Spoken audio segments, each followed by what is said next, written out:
Finally, they called Captain Idris, that one of the Nigerian army, serving at that Aziz. So he came, he interviewed me, and later told them that I'm innocent, that I'm just a passerby, unfortunate victim of circumstance, that they should not touch me again, that if they break, they should carry me with their vehicle and take me to my house. If they see my wife and children, that they should let me go. But surprisingly for me, after those torture, they took me to the police station and handed over me to the police. And on the night I was detained. DPO came, they brought me out to interview them. I interviewed them. He asked me who's my DPO. I told him he's an SP, Sunday Oladipo. It's an Yoruba man. Was Sunday Oladipo called by the DPO? Yes, he called him and he confirmed that yes, that you are working with him. Yes. That then after confirming that you are working with him, what did the DPO actually did? The DPO actually said that my DPO said that if I'm in Anambra State, that he's not aware. That means I left to Anambra. The distance between Omoma and Anambra is very close. The distance between Omoma and Uni is very, very close. Okay. So after that, what happened next? After that, the DPO ordered the IPO to neck chain me and took me back to cell. I spent extra 8 days. Then the case was then transferred to State CID Oka, which I called a brother, why the DCO had to be there, thinking that it's a brother, that he should help me talk to the number one, that we are from the same state, that data that we did not follow for this IPOB stuff.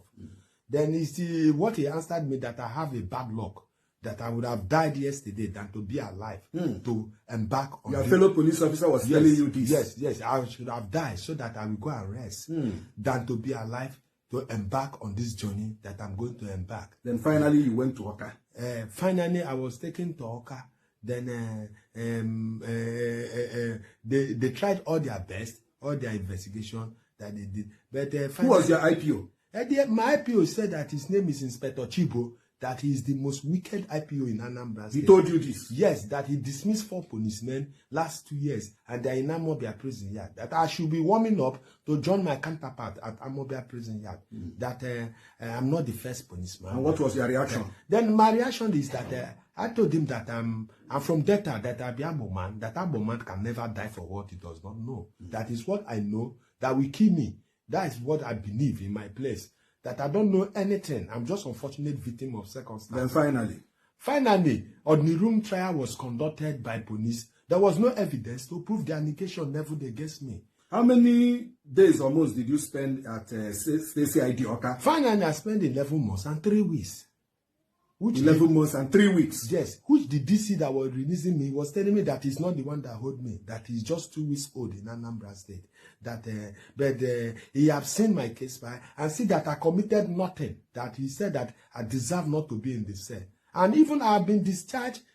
And after the discharging, I was still kept for extra 42 days in the cell. Why? Why were you kept for extra 42 days in the cell? I don't know. The AC said that he can never leave me to go, even though I was discharged and acquitted, that I will rot here. I will die here. That made me to. I know we don't like police. So now I do not want you to look at him, right, as a police officer, because he is no more, right? The reason why I'm sharing this story with you is severally I have said it on this platform that when the Bokwari, as well as the Eastern governors, when they had the conclusion, right, that they must do everything, okay, to discourage the spread of this Biafra ideology. So it was like they had to do everything to crush it, including, right, roping in people who actually don't really have anything to do with it per se. Like I have said it on this platform as well severally with evidence that there are many, many Igbos, especially young men in Igbo land who have been killed by the Nigerian army, Nigerian police, extrajudicially, right? Now, killing people extrajudicially is like murder. So you've committed a crime.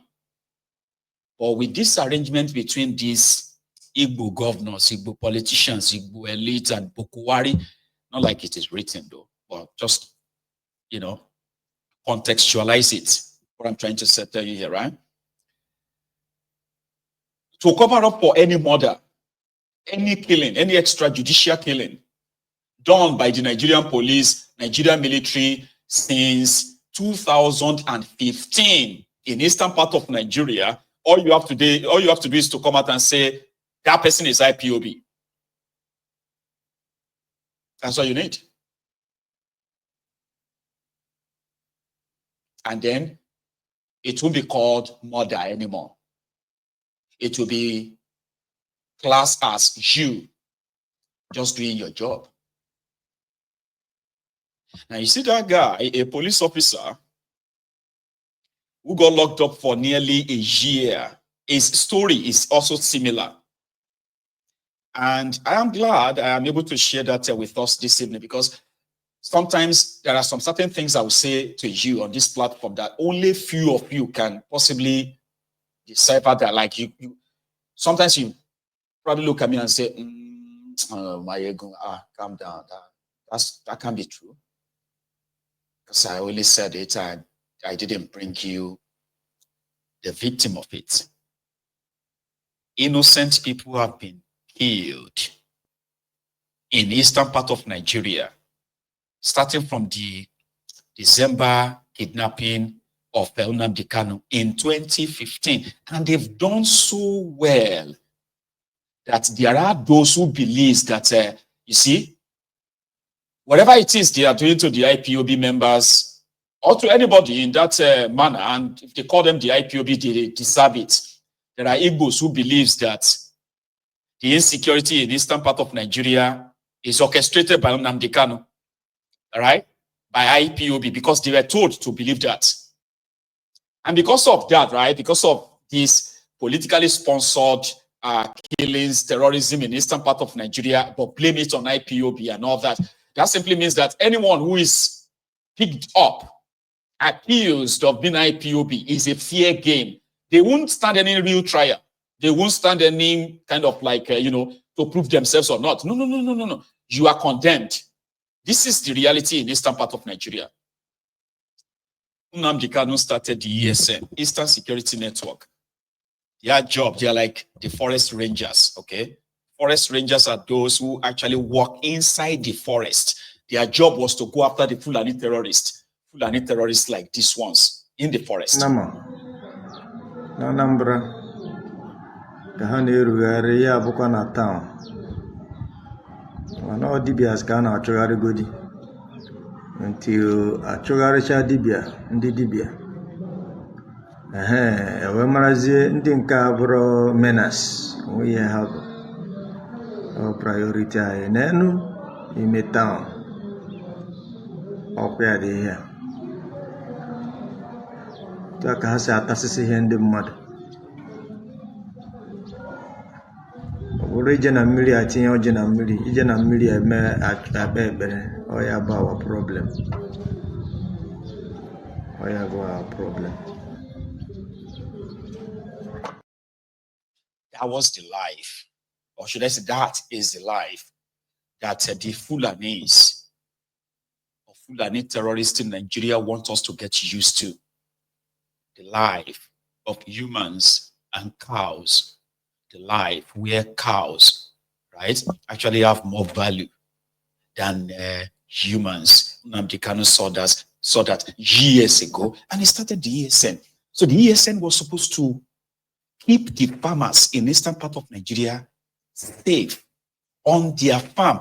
That wasn't the job of Nnamdi Kanu. That is the job of your political office holders who have now absconded from that responsibility, left you in the hands of murderous Fulani terrorists.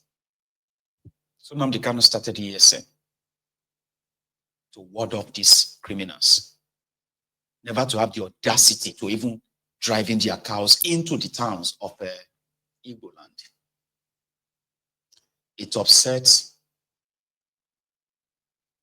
the political class, the elite, and that automatically put a target on his back, dead or alive.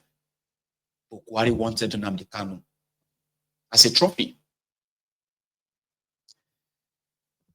The Igbo governors who met with Nnamdi Kanu in Enugu that year, and he told them that protecting the people should be paramount and providing employment opportunity for welfare redistribution, prosperity will also go a long way. But before that, security. But what did they do? They activated the dead or alive, get me Nnamdi Kanu. How did he manage to put together these thousands of people and he called them the Eastern Security Network? How? While they were hunting for Nnamdi Kanu, the same Igbo governors came together and said they are starting the official one because they are the ones who have the constitutional power to set up a security outfit. So they called it Ebubeagu.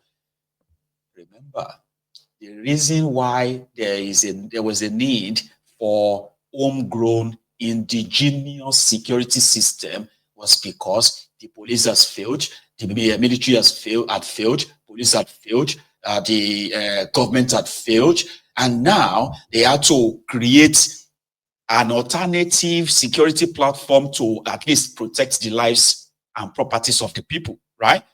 They didn't do it. So they proscribed IPOB and called them a terrorist organization. Then they started one that they called Ebubeagu, the Ebube Lizard. And I've never seen anything like that in my life. That you set up a security outfit in place of the one set up by Nnamdi Kanu. But Nnamdi Kanu set up security outfits to protect farmers on their farms, protect Biafrans in Biafra, defend them even before the crime happens. But propaganda keep going on that Nnamdi Kanu has given guns to young people, they will be kidnapping people, they will be committing crime. They push the propaganda so much that the ESN that is stationed, the ESN guys that are stationed in the forest, you will never see them in town. But you know something? Igbo governors started their own security outfit. They called it Ebubeagu. Guess what they were doing? They were looking for anyone and everyone associated with them, Nnamdi Kanu. Not the Fulani terrorists, no. They were going everywhere. They were asking people to tell them, did you know anybody in ESN, in your area, give you money, tell us. That became the official job of Ebubeagu. And so the ESN, they have to fight Fulani terrorists. And at the same time, try to protect themselves from the Ebubeagu. This is the story. So when the Ebubeagu saw this police officer, they don't give a damn about him being a police officer. And it would have been a problem, assuming if they didn't say he is IPOB. If to say they just said, oh, we suspected him as a criminal, this and that, it wouldn't fly. Oh, he's IPOB. Oh, he's IPOB. Yeah, do whatever you want to him. That's what happened.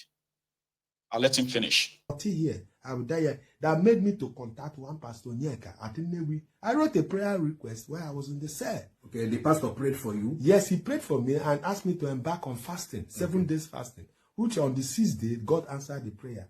Then the AC, that vow never to release me, was transferred, and the DC was equally transferred. New AC, new DC arrived in Oka, which their second week in office, the DC stepped into my matter.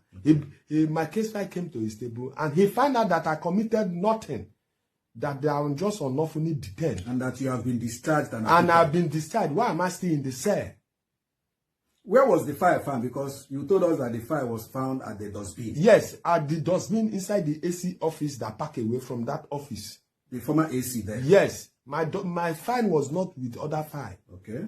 Because he vowed that I will rot they no longer call my name in the separate states. I was just there, as I'm talking now, infection, 2 of my leg is rotting, smearing. My greatest surprise is to come out, instead of to meet 12 months salary, I met but 1 month salary. The very month I was arrested. And they said that my DPO counted 21 days I sent from duty. And he sent it in order for them to block my salary.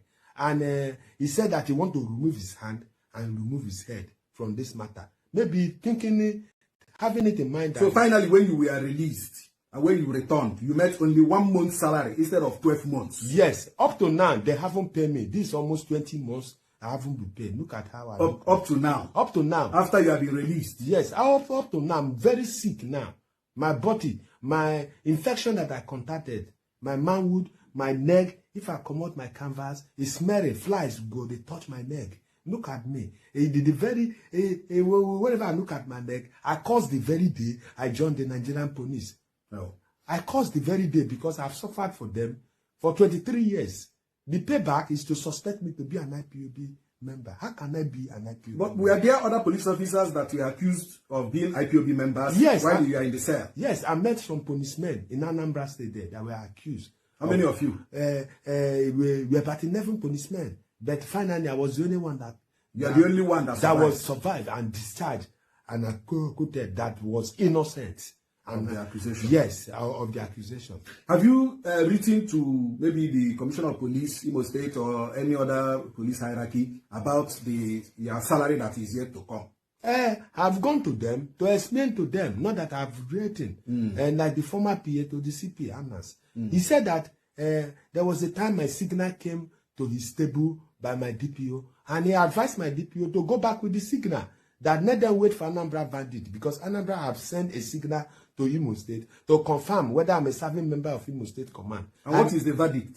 And the verdict now, the verdict was I was discharged and acquitted. I was an innocent of the offense. They accused me. Did the police of Imo State Police Command ask you to bring probably the judgment from the police? Yes. Right? Yes. When I met the OC MSS, he said first of all I should go back to Oka and get the judgment, which is the ordinary proceeding. I went back to Oka. The OC provost in Anambra State was demanding 100,000 naira from me. A fellow police officer. Yes. He's demanding 100,000. Yes. From a fellow police officer. Yes. To give him the judgment of the police ordinary room. Yes. Yes. After unlawful detention, they detained me. He was demanding 100,000 naira. Say finally there is 80,000 naira. I told him that I have 700 naira left with me here. I'm even thinking how I can go back to Owerri. Then he said I should write a letter to the Commissioner of Police through the DFA. I should apply application for an ordinary room proceeding. That you want to collect the judgment. Yes. That okay. So it is the judgment that the Imo State Police Command is waiting for now. To me, that was what they told me to go and get the judgment. Okay. I don't know whether the judgment will make them to pay me all my money or not. But the judgment was not still given to me by the OC Provost and Anambra State because I don't have money. You don't have money to give them to give you the judgment. Yes, at all. I don't have shishi. Now, finally, what do you want from the police, from the Nigerian police, especially the Inspector General of Police? He should use his fatherly mind to look at me. I've suffered enough. I've suffered as I did and 6 of my children. I'm just praying I should not lose anyone because one is seriously down. I don't have anything to offer to treat them. Even me, as I'm talking, I'm very sick. So for the past 20 months, you have not received any salary from the Nigerian No police? single salary that was paid. Do you have any account number people can help you with? I have account number, sir. Do you have it by... Offered, yes, I have it. Okay, call it. 2036 009794 UVA. Okay. And what is the name? I'm Omoyi, Omoyi, Patrick. Omoyi Patrick. That is the name. All right. All right. Please, my brothers and my sisters, Nigerians, Deltans, Niger Deltans, Southeast. He himself is also a victim of abuse of power, though. Remember that time that Oplessis Odingba had to kidnap him. is an AOP or an OAP. What do you call those the people on air? On air personalities, OAP. Okay, OAP. On air personality.